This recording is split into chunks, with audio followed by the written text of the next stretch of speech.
সবার অনেক রিভিউ দেখলাম ভালো। আমি একবার দেখে গিয়েছি, আবার আসলাম আমাদের কলিগের সাথে দেখার জন্য।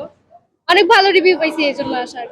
একবার দেখে গেছেন আপনি? জি জি, একবার দেখে গেছি আমরা। এরপরে একবার কয়জন, ওই সময় কয়জন দেখছেন? তখন আমরা 3-4 জন মিলে দেখছিলাম, ফ্রেন্ড সার্কেল মিলে একসাথে। এবার আবার 8 জন নিয়ে আসছেন সাথে? হ্যাঁ হ্যাঁ।